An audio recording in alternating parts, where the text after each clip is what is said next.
Lebanon के Hezbollah ने पहले इजराइल के लाखों डॉलर्स के ड्रोन को मार गिराया और फिर इजराइल में सबसे भीतर घुसकर उसके 2 सैन्य अड्डों पर एक बड़ा ड्रोन हमला कर दिया।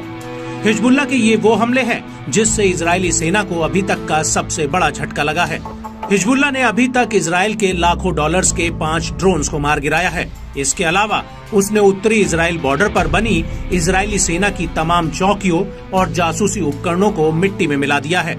और अब हिजबुल्लाह ने एक बार फिर से इजराइल पर एक बहुत बड़ा हमला किया है। दरअसल हिजबुल्लाह ने ऊपरी गैलिली पर लेबनानी बॉर्डर के पास बसे मरगैलियट इलाके पर दर्जनों रॉकेट फायर किए हैं। हिजबुल्लाह का कहना है कि उसके इन रॉकेट्स को इजराइल का एयर डिफेंस सिस्टम भी इंटरसेप्ट नहीं कर पाया है, जिसकी वजह से इलाके में हवाई हमले के सायरन नहीं बजे थे।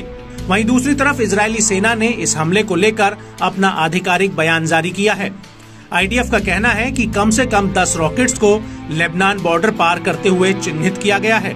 वहीं दूसरी तरफ इजरायली मीडिया का कहना है कि इनमें से एक रॉकेट की वजह से मुर्गियों के एक बेड़े को काफी नुकसान हुआ है, जबकि अन्य रॉकेटों की वजह से इलाके में बत्ती गुल हो गई थी। हालांकि इजरायली मीडिया ने अभी तक इन हमलों में किसी के हताहत या फिर घायल होने की कोई खबर नहीं दी है। इजरायली मीडिया का कहना है कि हिजबुल्लाह के इन हमलों में हवाई हमले के सायरन तक नहीं बजे। वहीं दूसरी तरफ इस हमले को लेकर सोशल मीडिया पर भी कई वीडियो सामने आए हैं। इनमें से एक वीडियो में रात का अंधेरा दिख रहा है और सामने आबादी में घरों की बत्तियां जलती हुई दिख रही हैं और तभी धमाकों की आवाजें आने लगती हैं।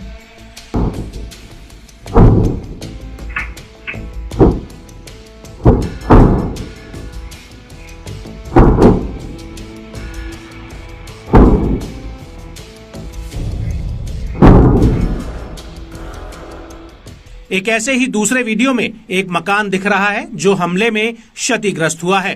दावा है कि ये मकान हिजबुल्लाह के हमलों में क्षतिग्रस्त हुआ है।